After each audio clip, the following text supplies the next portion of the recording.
Bismillahirrahmanirrahim. Alhamdulillahi rabbil alamin. Wassalatu wassalamu ala asyrafil anbiya'i wal mursalin wa ala alihi wa sahbihi ajma'in. Rabbi shrah li sadri wa yassir li amri wahlul 'uqdatam min lisani yafqahul qawli. Subhanaka la ilma lana illa ma 'allamtana innaka antal alimul hakim. La hawla wa la quwwata illa billahil aliyyil azim.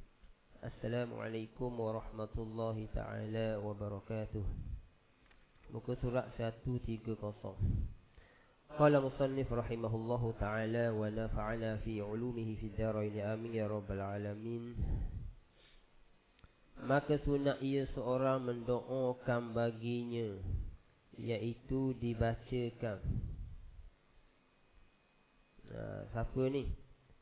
Maka sunat seorang mendoakan baginya bagi orang yang beri buka puasa kepada kita lah. Macam kita pergi rumah orang jemput kita buka puasa. Jadi sunat kita mendoakan kepada tuan rumah tu. Apa dia doa dia? Ikutlah nak doa lagu mana pun. Ni contoh. Aftara indakum as-saimuna wa akala ta'amakum illa al-abrara wa sallat alaikumul malaikah. Telah berbuka pada kamu orang yang berpuasa. Ini doa. Dan telah memakan akan makanan kamu oleh beberapa orang yang berbuat kebajikan. Ya. Jangan keliru pula kata doa. Tak nampak doa pun. Kalau terjemah memang terjemah. Lagu itulah telah berbuka pada kamu orang yang puasa dan telah memakan akan makanan kamu oleh beberapa orang yang berbuka kebajikan. Ya, orang panggil apa kalau ngaji dalam ilmu balaghah dipanggil jumlatun khabariyah, tetapi maknanya doa. Maknanya apa? Aftara indakum as-saim itu jumlatun khabari, cerita, beroyak, tapi maknanya doa. Lagu mana makna doa? Mudah-mudahan memberi pahala oleh Allah Ta'ala akan mereka yang memberi buka puasa kepada orang yang berpuasa. Itu maksud dia. Macam kita lah. Kita pergi rumah orang nampak doyang, nak minta malu. Kita pergi, kita kata, oh wak bau doyang tak. Kita tak minta bau doyang. Kita kata, oh waknya bau doyang. Tu dia orang panggil jumlatun khabar.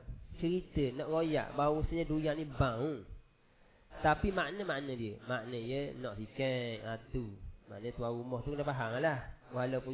Walaupun percakapan dia tidak dalam bentuk minta, tapi maknanya minta lah tu. Ada. Macam kita nak makan nang seorang. Makan dia. Tak minta. Tanya. Tu jumlah dalam bentuk soal, tapi maknanya no lah. Baik. Jadi telah berbuka pada kamu orang puasa ni, itu jumlah tu khabar, tapi maknanya doa. Lagu mana? Mudah-mudahan memberi pahala akan kamu oleh Allah Ta'ala. Tu akan orang yang telah memberi buka puasa kepada orang yang berpuasa. Gitu. Dan telah memakan akan makanan kamu oleh beberapa orang yang membuat kebajikan. Mudah-mudahan hak hadir, hak mari buka puasa rumahmu ni, hak marinya ramai di kalangan orang yang abrar. Orang yang makam abrar, orang yang ahli soleh, orang baik, ahli kebajikan. Sebab itulah kita ni kalau boleh kita kena usaha sedaya mungkin supaya kita tarik orang yang soleh-soleh, yang baik-baik mari buka puasa rumah kita. Di situ ada berkat. Tengok. Dalam doa ni dia ajar supaya mudah-mudahan yang mari datang rumah kita ni, orang buka puasa rumah kita ni di kalangan orang abrar. Sebab apa? Nabi kan sabit dalam hadis Nabi kan, apabila kita beri makan kepada orang buka puasa, kita dah akan dapat pahala seperti orang tu. Kalau orang mari tu orang soleh-soleh, orang kuat, ahli kebajikan, orang beramal, banyak pahala kita dapat. Tak? Kalau orang mari rumah kita ni jenis malah belaka. Tak? Malah boleh lah sikit, tak banyak mana lah. Tapi kalau orang mari ahli abrar, banyak pahala dia orang kuat beramal. Dah lah pahala dapat banyak, berkat pula. Suku tu berkat suku. Baik. Dan yang kedua pula, agak-agak kat hak kita jepuk ni, kalau kita jepuk orang kemacah-kemacah, memang kena jepuk belaka. Bukannya kita khong untuk orang baik sahaja, jepuklah belaka. Jepuk belaka lah. Cuma kena usaha biar orang mari rumah kita tu orang baik-baik, orang soleh. Ada. Sekurang-kurangnya dia akan berdoa. Agak-agak lah. Orang hak mari rumah kita ke puasa ada baca doa untuk kita. Jarang tak. Terima kasih tuan rumah. Alhamdulillah kenyang. Setakat tu je lah terbalik. Tak ada sikit habuk pun doa kepada tuan rumah. Jadi kalau jenis orang ada ilmu, orang hak jenis beramal, dia akan doa. Tak apa balik ya Allah, mudah-mudahan ya Allah kamu rezeki dia, ya Allah kau berilah ganjaran pahala kepada orang rumah ni ya. Kalau orang biasa, orang kemacah lagu tak ada pung tembor gitu. Jadi nak buka puasa, sebaik-baiknya kita kena usaha tarik juga orang soleh-soleh, orang baik buka puasa rumah kita. Ada berkatnya situ, satu hal berkat dah. Yang kedua pula pahala dia banyak. Orang al-abrar, orang banyak pahala. Banyak pahala boleh kita pula situ. Dah. Dan mengucap salawat atas kamu oleh malaikat. Malaikat meminta rahmat kepada Allah supaya turun rahmat kepada tuan rumah ni. Kan banyak sabit hadis Nabi kan tau. Orang yang kita panggil tetamu mari rumah kita, sebenarnya kita telah membuangkan sial-sial dalam rumah kita. Dan bila sial-sial keluar daripada rumah kita, maka masuklah rahmat-rahmat dalam rumah kita. Sebab itulah kita ni, rumah kita nak selamat daripada kecurian ke, kebakaran ke, apa benda ke, sering-sering kalilah ajak orang datang rumah kita makan. Biar berkat rumah tu. Tak? Baik.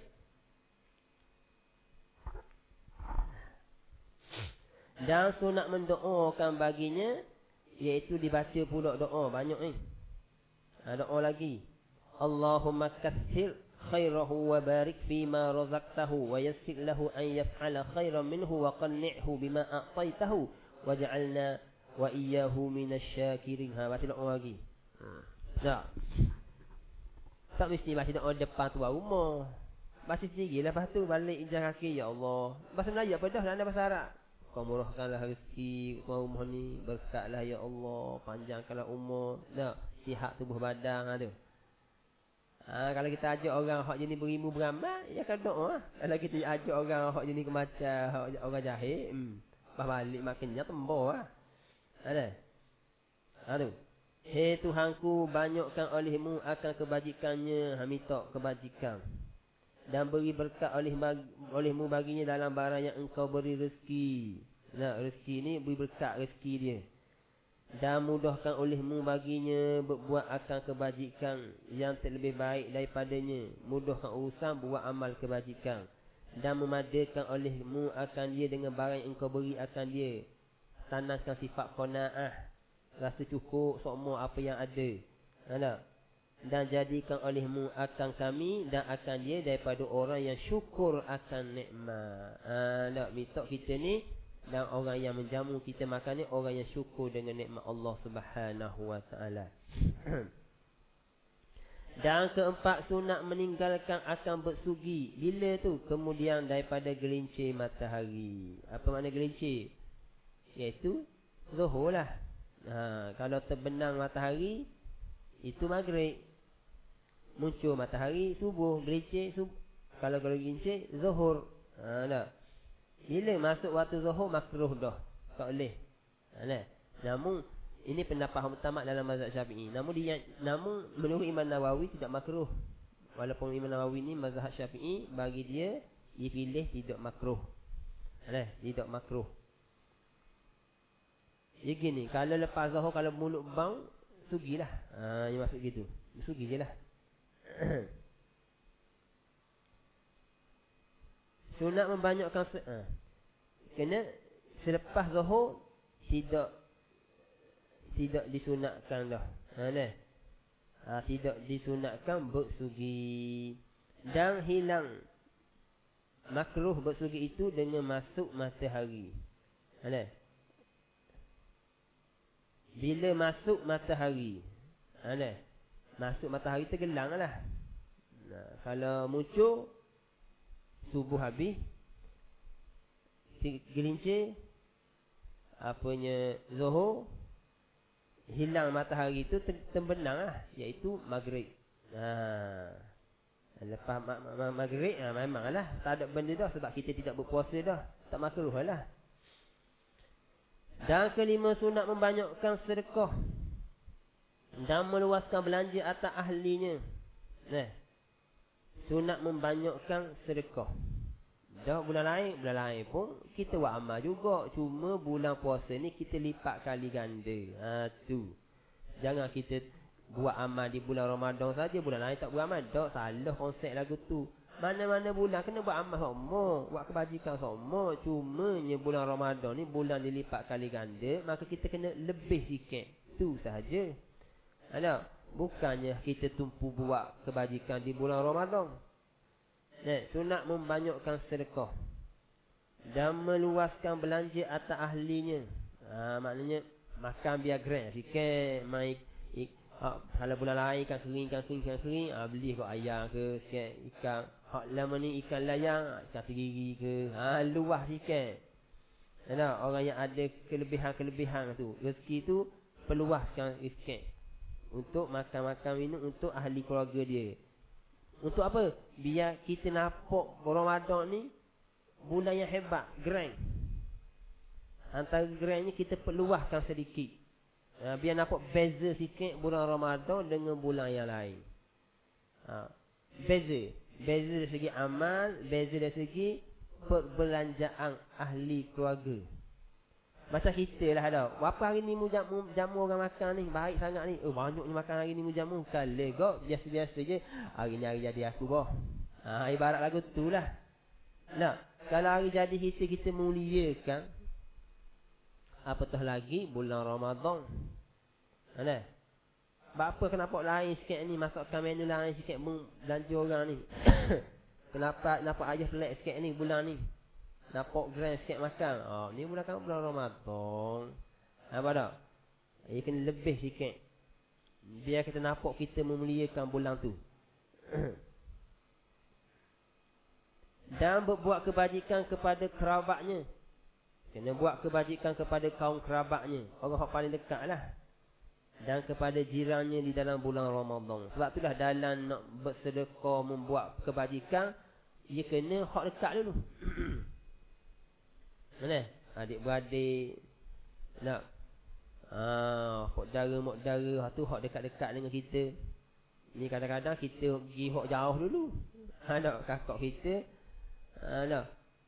tak cukup makan tengah-tengah, nak beli susu anak pun tak cukup. Tapi kita pergi sedekah hak jauh-jauh dulu. Tu salah satu tak kena cara.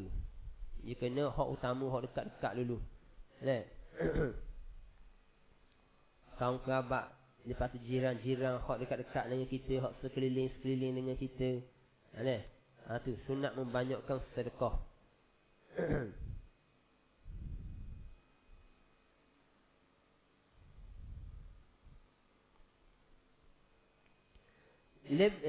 Kepada dalam bulan Ramadan itu lebih daripada bulan yang lain. Bulan lain pun kena buat juga kebajikan, tapi bulan Ramadan ni kena lebih sikit.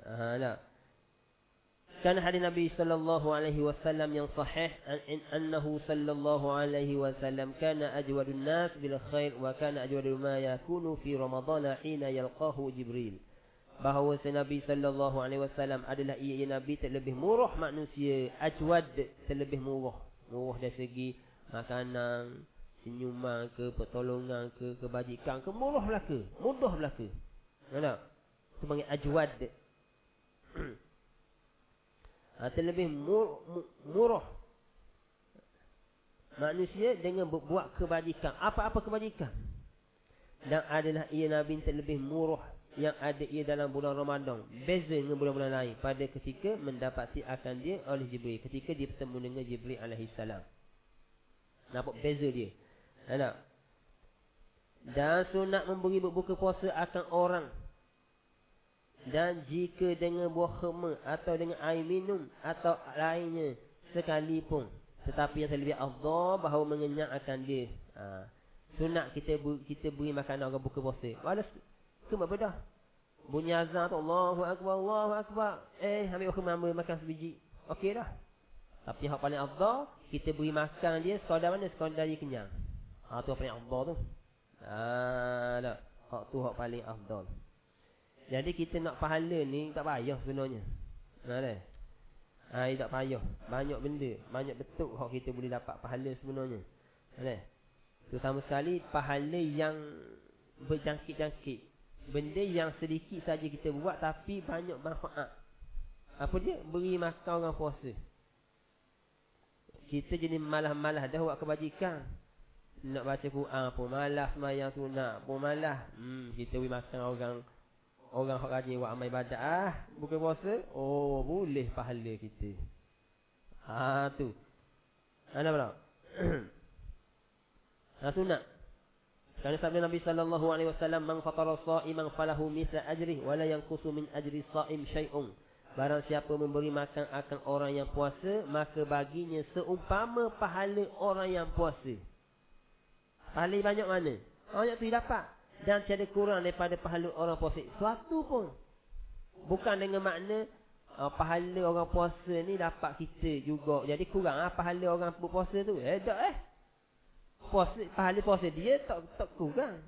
Contohnya orang ni dalam bulan puasa, pahalanya dapat 1000. 1000 dah contohnya tuan bagi. Orang yang memberi buka puasa kepada orang yang berpuasa tadi dapat pahala 1000 juga. Bukannya kuranglah pahala orang tu tak. Sebab itulah kalau kita beri makan orang yang berpuasa ni orang ahli abrar, lagi gerai pahala kita. Lagi banyak pahala kita. Pahala dah banyak, berkat pula, dia pula doa kepada kita pula. Tu.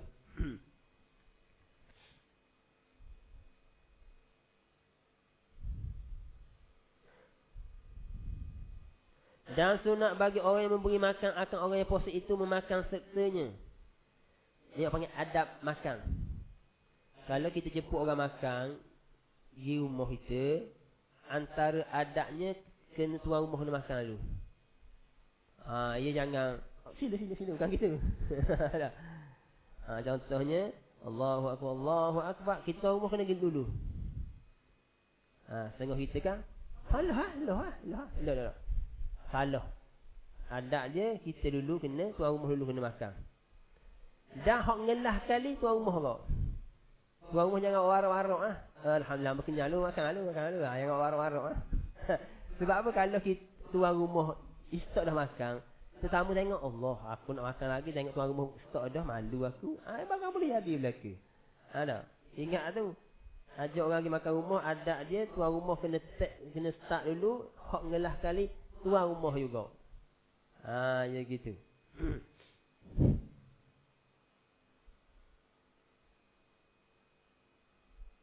Dia kena makan dan minum bersama dengan tetamu. Baik. Tujuan apa tu? Kerana menyukakan akan orang jamunya. Sukalah kalau tuan rumah makan retek. Kalau tuan rumah tengok saja, jadi ke mana? Tetamu. Rasa sedap. Nak makan banyak pun rasa malu. Menyukakan orang tu besar pahala. Mengembirakan hati seorang tu besar pahala tu. Jangan main gurau. Kita nampak kecil je, tapi ganjaran pahala besar. Dan lagi sabda Nabi sallallahu alaihi wasallam, "Man fatara fi Ramadana sha'iman kana maghfiratan li dhunubihi wa itqa raqabatihi minan nari wa kana lahu mithla ajrihi la yanqusu min ajrihi shay'un qalu laysa kunna najidu ma yuftiru as-sha'im qala yu'ti Allahu ta'ala hadha ath-thawaba liman bi an fatara sha'iman tamratan aw shurbata ma'in wa midqati labani wa huwa syahran wa lahu rahmatan wa awsatuhu maghfiratan wa akhiruhu itqum minan nar." Barang siapa memberi makan dalam bulan Ramadan akan orang yang puasa, maka adalah diampunkan bagi segala dosanya. Allah ampun segala dosanya. Dosa mana? Dosa kecil tersebut sama-sama dah. Dosa kecil. Nah. Satu, dosa besar tersebut sama-sama dah, tidak, Tuhan tak ampun melainkan dengan taubat. Namun begitu, walaupun dosa kecil sahaja Allah ampun, bila Allah ampun dosa kita ni, Allah bagi kita kekuatan untuk bertaubat. Kadang-kadang kita tak ada kekuatan untuk bertaubat kan? Nanti lah. Dengan sebab berkat kita beri orang makan, puasa, bukan setakat Allah ampun dosa kecil kita, dosa besar Allah ampun juga, dengan cara Allah beri kekuatan kita rasa mudah nak bertaubat kepada Allah Subhanahu Wa Taala. Dia ampun Allah dosanya dan dia merdekakan akan batang lehernya daripada api neraka. Allah selamat dia daripada masuk neraka. Dan walaupun dia buat jahat pun, dia gini. Maksudnya, walaupun dia ahli maksiat, bila Allah nak selamat dia daripada api neraka, Allah jaga dia daripada melakukan kemungkaran. Kalau dia buat juga kemungkaran, Allah cepat-cepat jaga dia, terus bertaubat kepadanya. Tu cara dia. Bukan dengan mana, sedap awak maksiat, dah Allah selamat dah kita daripada api neraka. Bukan gitu. Maksudnya, Allah selamat, Allah jagamu daripada masuk neraka, Allah jagamu daripada melakukan maksiat. Kalau mu buat maksiat juga, Allah jagamu terus bertaubat kepada Allah Subhanahu Wa Taala. Tu lagu tu. Dan adalah baginya seumpama pahala orang yang puasa itu, tiada kurang daripada pahala itu sesuatu. Tak ada kurang pun. Maka semua sahabat, tiada sekiranya kami mendapat akan sesuatu yang diberikan akan makan orang puasa itu. Ya Rasulullah, kami ni miskin, bobo cukup makan, dah lagu mana kami nak dapat pahala gitu juga. Maka sabda Nabi sallallahu alaihi wasallam, memberi Allah Taala pahala ini bagi orang yang memberi makan akan orang puasa itu, walaupun sedikit semut apa dah wis putih, cukuplah. Atau dengan seteguk air minum, atau dengan sekenyam air susu. Sekenyam ni bahasa kita ni, sekenyam ni mana apa? Dia ambil daripada perkataan mizqah. Mizqah ni maknanya zakah. Tak? Mizqah ni maknanya apa? Senipis ataupun sekecil. Kalau macam kalau air seteguk, susu pun gitu juga, seteguk juga, tapi dia ada istilah dia. Mizqah dia ada istilah dia kan. Di bahasa Arab ni dia kaya bahasa. Dia kan gitu, seteguk susu jugalah maksudnya. Dan adalah bulan Ramadan itu awalnya rahmat dan pertengahannya maghfirah dan akhirnya itu merdekakan daripada neraka. Demikian diriwayatkan oleh hadis ini oleh Syekh Abdul Qadir Al-Jailani radhiyallahu taala dalam kitab Ghaniyah dia. Habis itu, dan keenam sunat muakkad dalam Ramadan itu membanyakkan akan mudarasah, wallahu a'lam. Bismillahirrahmanirrahim. Alhamdulillahirabbil alamin wassalatu wassalamu ala asyrafil anbiya'i wal mursalin wa ala alihi wa sahbihi ajma'in. Allahu jahada jam'an marhuma wa tafarruqan bi ba'dihi tafarruqan ma'suma. Rabbi yassir wa la tu'assir, rabbi tamim bil khair, rabbana atina fid dunya hasanah wa fil akhirati hasanah wa qina adzabannar. Sallallahu ala sayyidina Muhammad wa ala alihi wa sahbihi wasallam. Alhamdulillahirabbil alamin.